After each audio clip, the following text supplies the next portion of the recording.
Welcome back to Journey to Joy Live. I'm Dr. Enjoy, your host. And I have to say, it's a little lonely right now because I've had a guest on my show literally the last few weeks. But it is nice to be back home behind my beautiful microphone. I love it. A few weeks ago, you saw me on Journey to Joy Live from the beach in the Dominican Republic, and then with my friend Jessica Taylor, and then after that with my friend Nellie, and then last week we were in Times Square with a couple of my child psychiatrist friends. So that was really fun, and just pretty much talking about joy. How can we find joy? Can we choose joy? Is joy an emotion? What's our journey to joy? What's your journey to joy? So just pretty much bringing it back to joy. How can we care for ourselves? How can we prioritize well-being, prioritize our self-care? So now that we know that, based on our conversation last week, that joy is a choice and an emotion, right? I mean, you choose to enter into that journey towards joy, and then eventually you feel that joy, and it feels good. It's feeling happiness, but also feeling something else deeper. Kind of like how on the opposite end, depression isn't just sadness. Depression is sadness and a loss of interest and hopelessness and some issues with eating and sleeping and not able to concentrate and other things, right? So depression encompasses the emotion of sadness. Same with joy. On the opposite end, joy encompasses happiness, but also other things, a sense of fulfillment, self-care, wellness, well-being, being mentally healthy. So it's important for us to take care of ourselves and choose joy. That's what all of this is about. That's why I started this. Speaking of starting this, I'm not only, of course, on Facebook and YouTube and Instagram, I am officially on Spotify.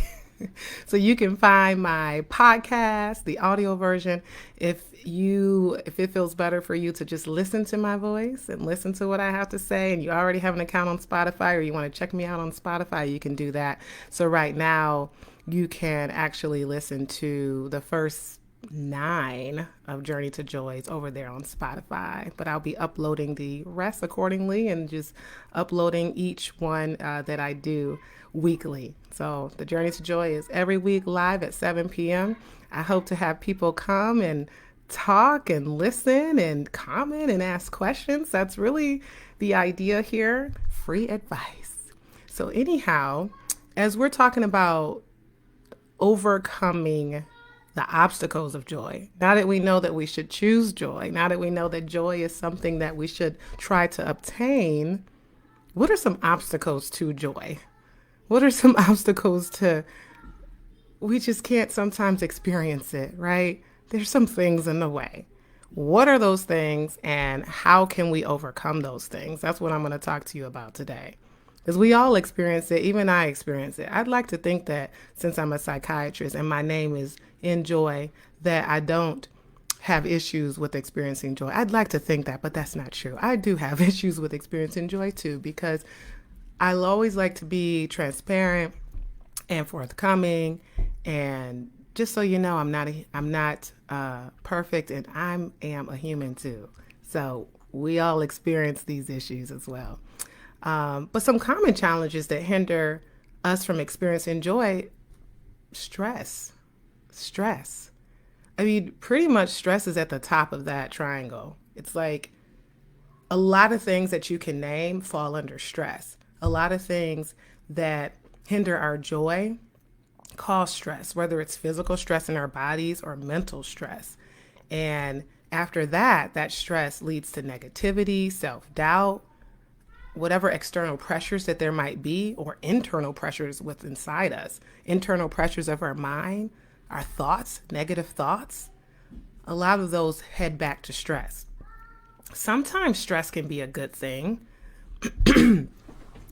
Our bodies are made to feel stress so that we can do the things that we need to do. If you think about our nervous system, or if you think about, like, if a bear was about to come and you see a bear, your heart starts beating really fast, your stress levels go up. So your flight or fight system kicks in, right? Flight or fight. So that you either run away from that bear or you fight the bear. So we have a lot that builds up in our system that tells us we got to do something about that. So that's good stress. If a bear came, you probably want to be able to run away real fast all of a sudden because of a lot of adrenaline, or you want to be able to beat that bear up. Probably should choose flight. Or you always hear about the mom who, which I don't understand, I don't know the scenario, but I'm sure a lot of us have heard about it. But the mom who gets this unimaginable strength, lifts up the car off of her baby. Why is there a car on her baby? That is stressful thinking about that. But you get this unimaginable strength all of a sudden. That's good stress. We probably need that. But when the stress becomes a problem, it's because our body kicks into that flight or fight mode when we don't need it. Let's say there's a test coming up and you get into a panic attack. That's when it becomes a disorder, that stress.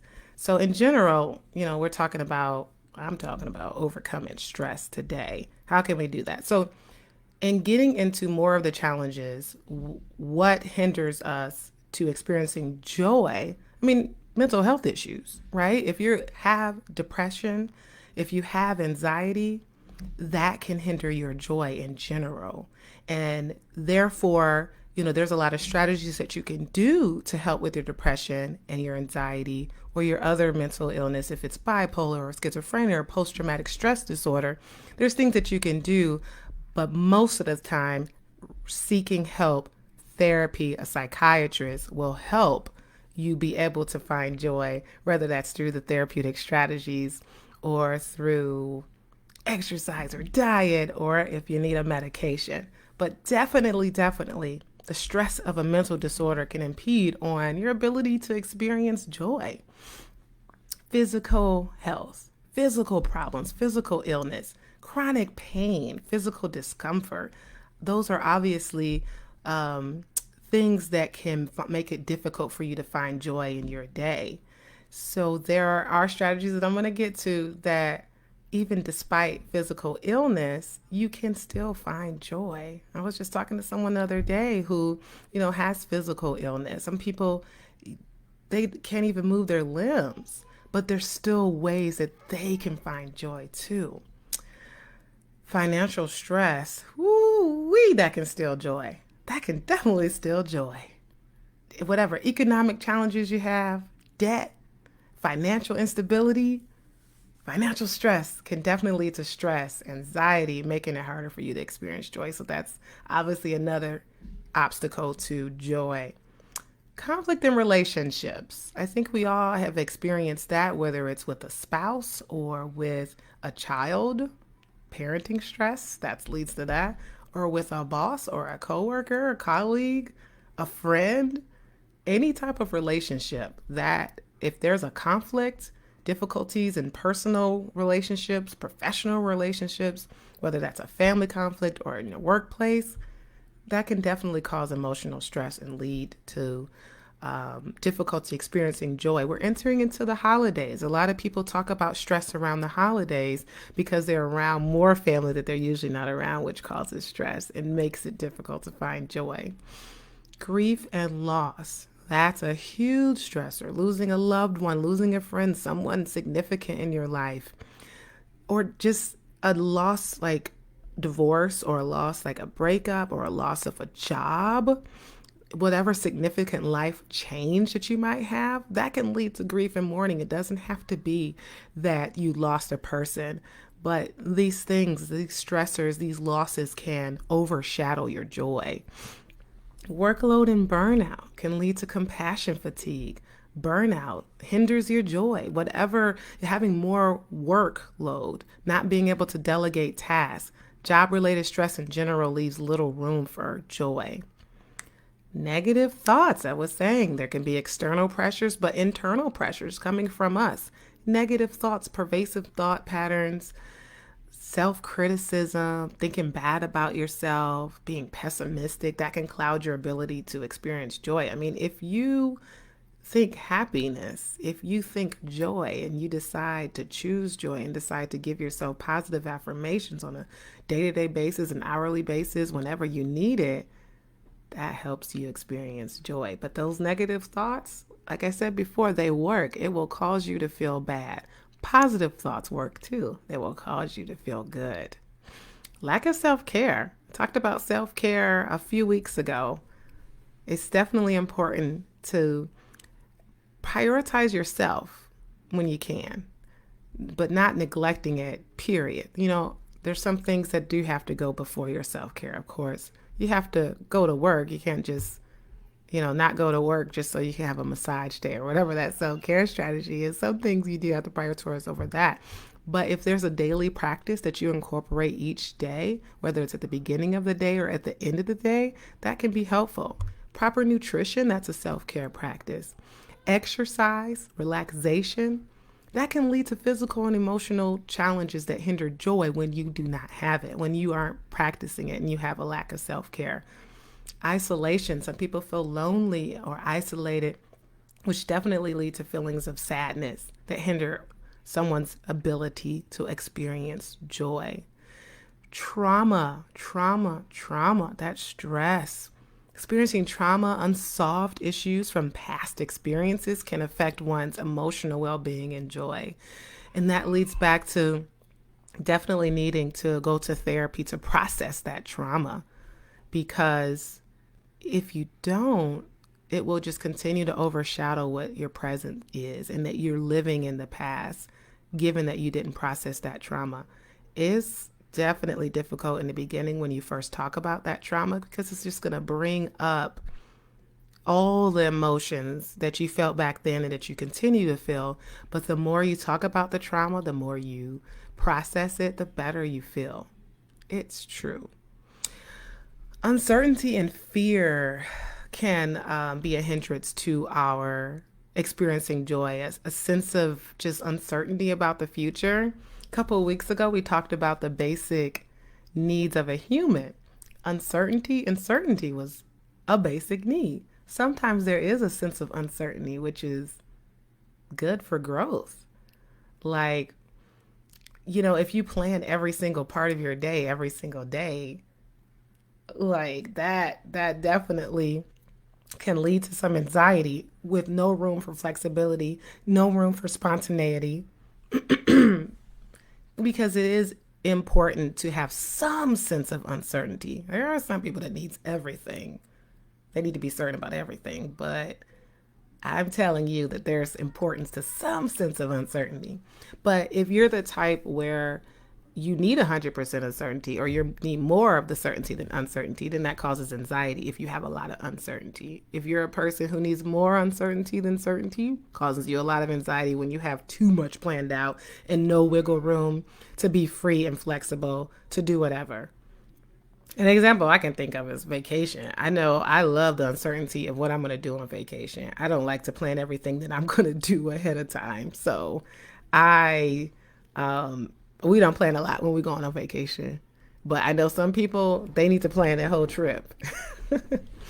But in general, lastly, external stressors, like environmental factors, natural disasters, social or political issues or stressors, that can be a hindrance to us experiencing joy. Global crises, we all know, going through the pandemic, that was definitely an environmental factor that caused a lot of stress and difficulty for everyone experiencing joy, or for most people. I shouldn't say everyone. Maybe some people continue to have joy during that phase of our lives.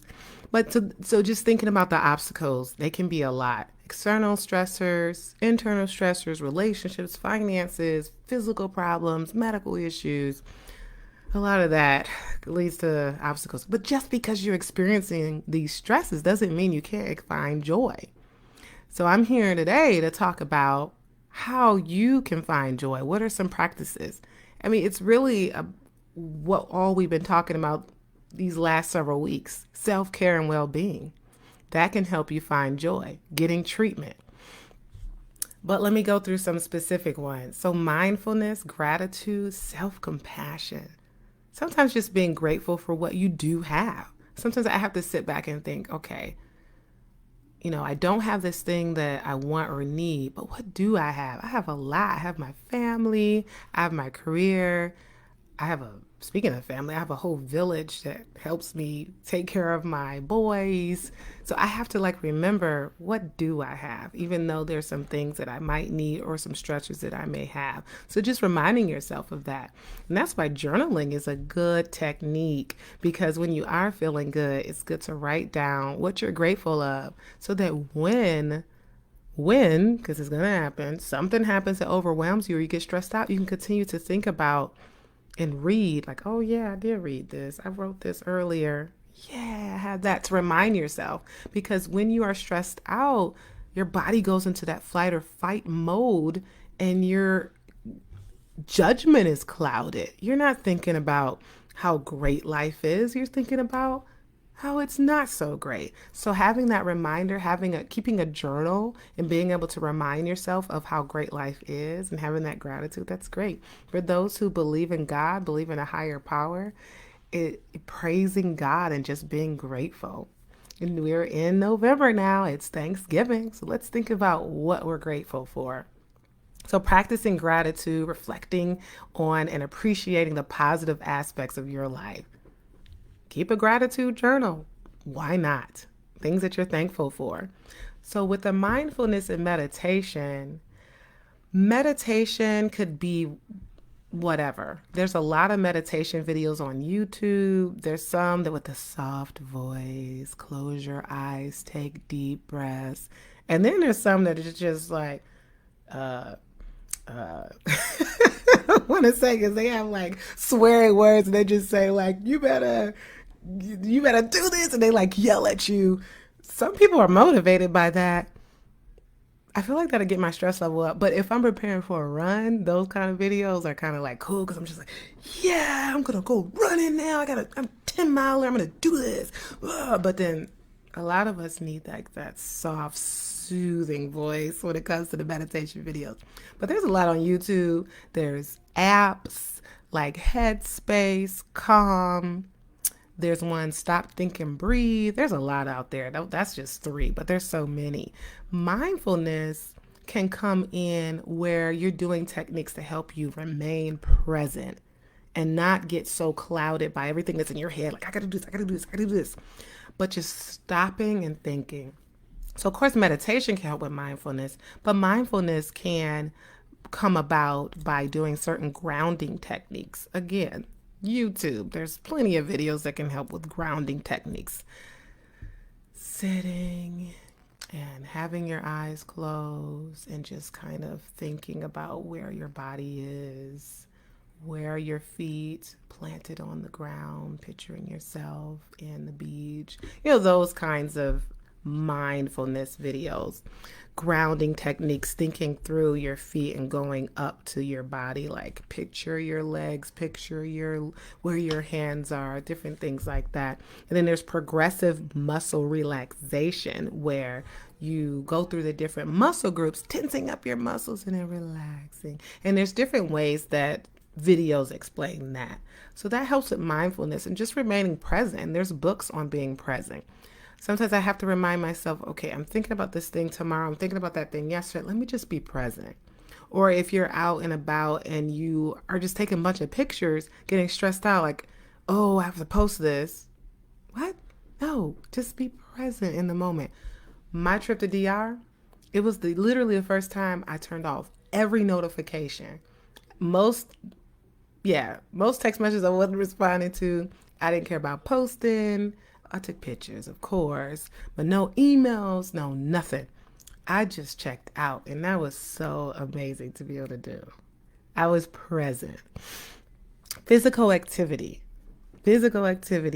So stress, the fight or flight system, anxiety, that gets your heart going. It gets all your blood pressure up. So exercising helps you release endorphins to be able to boost your mood and happiness. At the end of the day, it's healthy for your heart, for your brain, your physical health. If you need to lose weight, it helps with that. But whenever I suggest exercise or physical activity to my patients, I'm talking about because I want it to help their mentality, to help with depression, to help with anxiety. I remember a breakup several years ago. I was like so stressed out. I ran 12 miles on a treadmill. I could never do that. But that's how much that buildup of anxiety. So if you are anxious about a loss or about anything, exercise and do it daily. Why not? Especially if you gotten your sleep, it could even help your sleep. Healthy eating, balanced diet, that can definitely influence your mood. If you're eating too many sugars, processed food, caffeine, I would say avoid that. Clean eating helps. Balanced eating, incorporating vegetables. I eat my vegetables through smoothies if I don't make it have vegetables at home. And I know for me, planning out eating is very hard. So I do HelloFresh. Yes, that's a plug for HelloFresh. I do that. And that helps with a balanced meal because they're very balanced. Adequate sleep. Ensuring good quality sleep, because obviously sleep deprivation can lead to mood disturbances and hinder your joy. Staying connected, social support. We're all social creatures. That was another basic need we talked about a few weeks ago. That obviously gets rid of that isolated loss feeling, or not loss, isolated loneliness feeling. So trying your best to stay connected. Sometimes anxiety gets in a way of being connected with someone else, but that's where therapy can help. Therapy can help you get that exposure because really at the end of the day, exposure is what helps with like social anxiety. Gradually getting to the point where whether it's like you start out with picking up the phone and calling somebody, then going out and doing this, or you go up the ladder of exposure, and it can help uplift you to spend time with people. Engaging in hobbies. What were your old hobbies? What are your current hobbies? What are hobbies you don't engage in anymore? That can definitely help. If you're doing something you're passionate about, it makes you feel like a sense of purpose. If you don't feel a sense of purpose on your job, but you feel like you have to stay there because it's making money, you can still do things through hobbies and enjoy a sense of well-being and a sense of purpose as well. I mean, there are chances for other jobs too. That's a whole nother thing. My point is that hobbies can help. So if you really, really like photography, but you're like, oh, I'm a doctor, I'm a surgeon, do photography too. Acts of kindness can be helpful to increase our joy. Just small little acts of kindness, doing something for others, volunteering. Again, it's holiday season. Usually a lot of people like to do service to others around the holiday. That can be helpful. It leads to a sense of fulfillment and happiness to help others.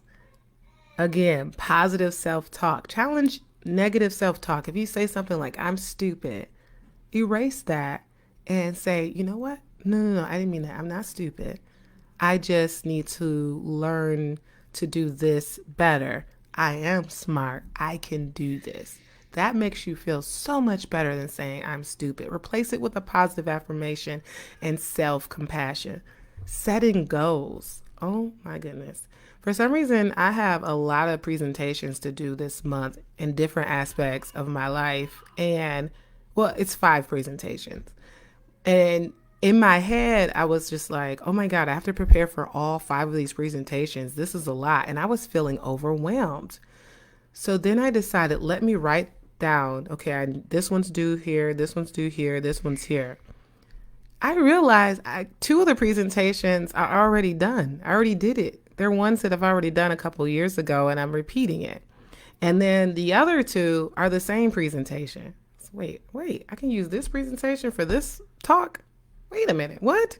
So basically the 5 I was able to reduce down to 2. So, and then I'm setting the goal that I'll working on it this time for this amount of time, and I'll working on it. We have to set goals. If it just stays jumbled in your head and you don't write it down in a list and prioritize it, it won't happen. I used to use a journal. Of course, I don't remember the name of it because I'm putting myself on the spot, but I used to use a journal that actually helped you write down what was urgent, what was needed to happen immediately. It was like a dream journal, and it helped you realize your different aspects of your life: relationships, finances, financial goals, relationship goals, school goals, career goals, whatever. So break that up into different goals, different types of goals. Like, okay, this is how I'm going to do my finances. This is how I'm going to take care of my physical health. That's a goal. Fitness goals, whatever. List them all out. It will help and it will reduce your anxiety. One of the doctors I was talking to last week, I think it was Dr. Barry, she mentioned nature, being in natural settings helps her with joy. And that's the next one on my list here, embracing nature. I have another friend who says that too. She likes nature, being outside, spending time in natural settings, parks, nature reserves, boosts your mind and reduces your stress. Seasonal affective disorder, that exists because it starts to get dark. It's dark. It starts to get dark earlier. It gets light later in the day. We're losing that sun. So therefore, that wanes in on our emotions. The vitamin D that we get with sun is just, it's reduced. So seasonal affective disorder happens around the winter months. It's basically a seasonal depression. So that, and you're staying indoors because it's so cold. So that is why embracing nature and trying to get outside can be very helpful. There is light therapy that helps for people who really can't get that sun. There's light therapy. You can get the lights on Amazon, actually. Limiting exposure to negative content. So like watching negative things on media. I don't watch the news. I mean, I probably shouldn't tell y'all not to watch the news, but like I said, I have to protect my mind. Speaking of my laughter, practicing laughter, incorporating humor into your life, watching comedies. I watched The Office. I'm pretty sure I watched the series of The Office 5 times. I love watching that. Developing a growth mindset. Just, I'm going to grow. I'm focusing on learning and focusing on resilience and being able to bounce back when things knock you down. We fall down, but we get back up again. I love that song. Setting boundaries and saying no. I know I've said that a lot here on Journey to Joy Live. Prioritizing your own well-being and happiness. Sometimes you just have to learn how to say no. Because when you say yes too much and you have too much on your plate, that hinders your joy. And engaging in creative activities. Art, music, writing. I saw the MJ musical last week. Oh, it was so amazing. Reflection, self-discovery, that goes back to our goal setting, thinking about your values, what's your passion, what do you want to make sure you do in life? It's okay, whatever you've done or didn't do already, but we still have a whole future ahead of us. So reflecting and self-discovery can help you find your joy and can help you overcome those obstacles to joy. And just simply just being a kid at heart, enjoying it with play, especially if you have kids. If you don't have kids, embracing a childlike sense of play and experiencing the simple activities and the fun of things just because, that can be very fulfilling. So that's my list of practical strategies to cultivate joy. Which one are you going to do? Which one do you already do? What's helpful to you? I hope this was helpful. Thank you for listening to Journey to Joy Live. Follow me on Facebook, Enjoy Life. Follow me on Instagram at dr.enjoy.life. YouTube at Dr. Enjoy Life MD. And like I said, I am on Spotify. Thank you, everyone.